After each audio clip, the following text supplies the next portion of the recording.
Hello all, I am Juby George and welcome back to our channel. And in today's video, we are going to discuss something which is very important from UGC NET point of view. Why? Because it is a new topic which was added in the latest syllabus of Nta Ugc NET exam, paper 1.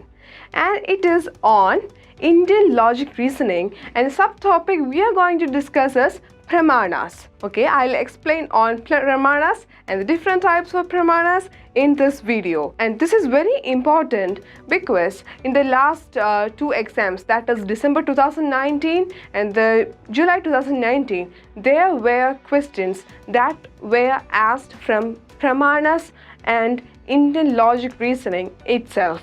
So stay tuned to our channel, and without much delay, let's get on to our video on Pramanas. So what are Pramanas? Pramanas is a Sanskrit word and it literally means of knowledge or proof. Okay, so maybe you have got an idea of it. What are Pramanas? The Pramanas are the ways or the means through which we acquire knowledge in our daily life or through the years. And according to Pramanas, there are 6 ways through which human beings acquire knowledge. And these ways through which we acquire knowledge or these means of knowledge are known as Pramanas. Okay, and these Pramanas are used by us either through consciously or subconsciously. So over the years, we acquire different knowledge of the world, everything related to human life or everything in this world or the universe through certain means. And these means are called as Pramanas. And in Advaita Vedanta philosophy, there are 6 categories for acquiring these knowledge. So let's discuss these categories in detail. And the 6 categories are Pratyaksha Pramana, Anumana Pramana, Upamana Pramana, Arthapatti Pramana, Shabda Pramana, Anupalabdhi Pramana. So let's discuss each of these Pramanas in detail and let's understand what are they. Okay, so the first one we are going to discuss is Pratyaksha Pramana or the perception. So what is Pratyaksha Pramana? Okay, in Pratyaksha Pramana, the knowledge is acquired through the direct sensation or cognition with the object on which you are going to acquire knowledge. Okay, maybe you haven't got what it exactly is. Let me explain with an example. Okay, so you have got a rose flower and a jasmine flower and you smell it. Okay, so you smell it, the rose flower and jasmine flower, and next time if you are given a rose flower, you can identify it with the smell, right?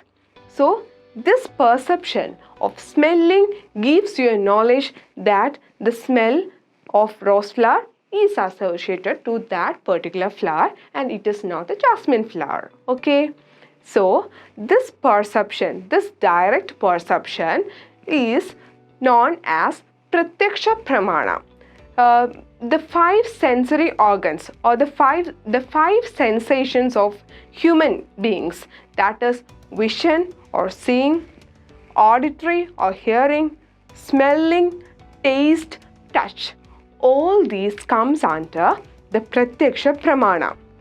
When you see an object, it is the direct cognition, it is a direct understanding or your perception of that object. You are given directly that object and you perceive it. So it is Pratyaksha Pramana. It is applicable to all the 5 senses: the vision, the auditory, the smell, the touch and the taste. Okay, so you are given a very tasty, delicious biryani, and next time again with the smell and the taste, you can identify that it's a biryani, right?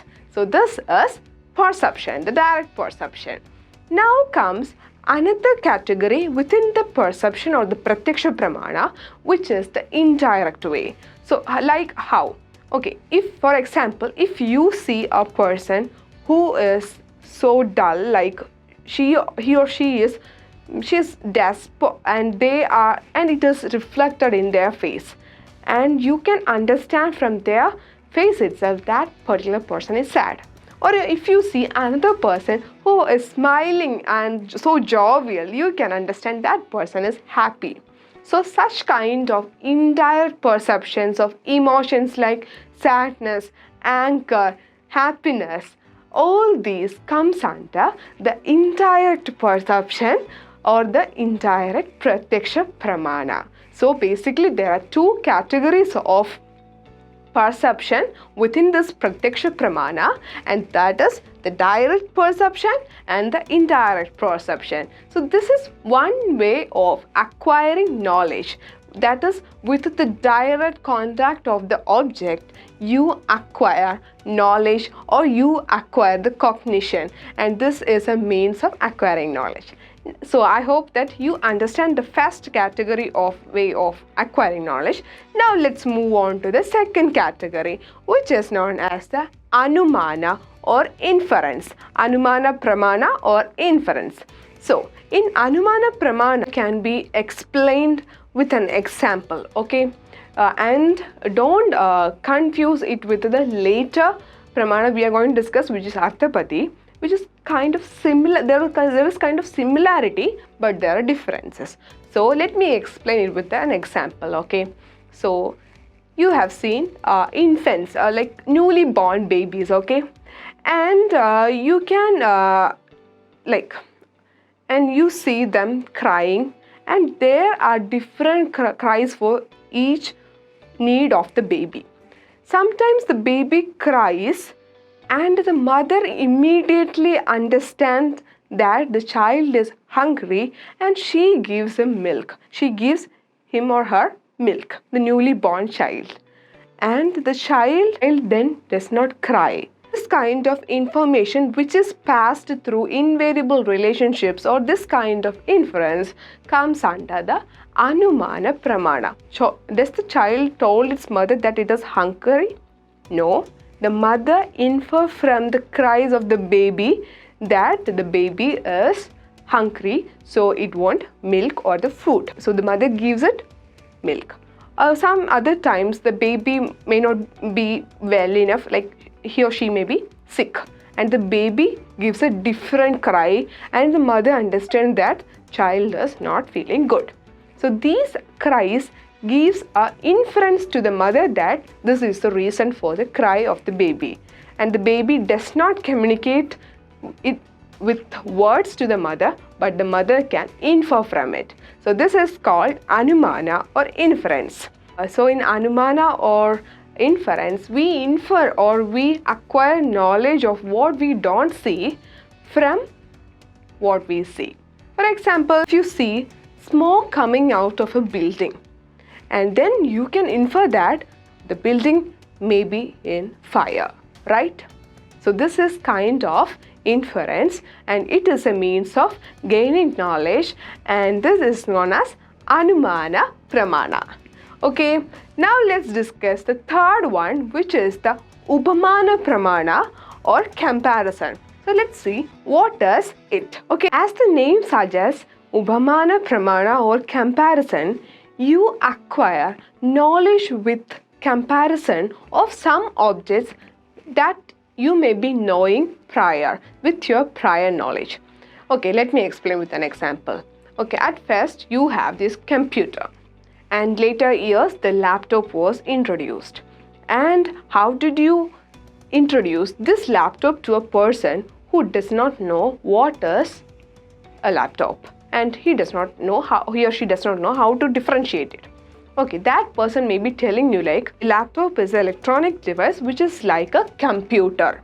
Okay, and then you will get an idea of it is like a computer. You will be comparing one object to another, and then you will immediately understand what the other object is. So this comes under Upamana Pramana or comparison. So if the person says a laptop is like a computer, and this comes under the comparison, and it is Upamana Pramana. Now let's see the fourth one, which is Arthapatti Pramana or implication. Okay, So, the Arthapatti Pramana or the implication is kind of, what do you say, a cause and effect means of acquiring knowledge. Okay, I'll tell you. For example, I'll give you an example of a student whose name is Gaurav. And Gaurav is a studious student, okay? And he has not studied the day before exam. He was just sleeping and enjoying the whole day the day before exam. And when the result come, Gaurav become the topper of the school. Okay, how did this become possible? He has not studied the day before exam, but he became the topper. Maybe he was up to date with his portions. He studied for the whole semester or for all year, and he was confident that he will perform in the exam, so he need not study the day before exam. He just revised it twice and thrice even earlier. And this is an example for Arthapatti Pramana or the implication. Okay. So in Gaurav's example, we made assumptions. So these assumptions or these implications are very useful for making logical arguments. And this is a means of acquiring knowledge and is known as Arthapatti Pramana. And now the next one is Shabda Pramana, and this is the most common kind or the means of acquiring knowledge. It includes the words or the verbal testimony. And words, you may acquire knowledge either oral or through written. Okay, you study different textbooks, different guides, and it is kind of the written words, and you acquire knowledge from the written works, and it comes under the Shabda Pramana. You are acquiring knowledge from the written works. Also, you do watch BBC News, many national news channels and other channels, and you get information of the world. And the knowledge of the world is acquired from an oral media or the visual media, and this comes under Shabda Pramana.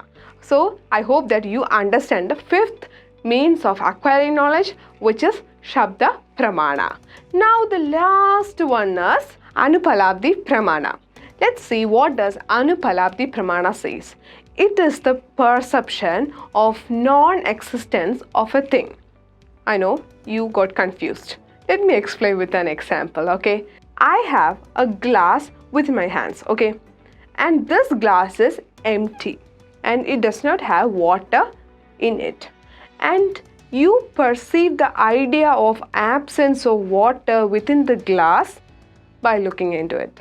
That you perceive that something is absent within the glass, and it comes under Anupalabdi Pramana, where an absence of something is perceived. For example, here the absence of water is perceived on looking into it, right? And this is another way, last way of acquiring knowledge according to Indian philosophy, Indian logical reasoning. So with this, we come to the end of our video on Pramanas. Pramanas are the means of knowledge through which you acquire knowledge over the lifetime. And I hope that you understand from the video. And if you enjoyed watching, stay tuned to our channel. More videos on this are coming. And thank you for watching, and bye-bye.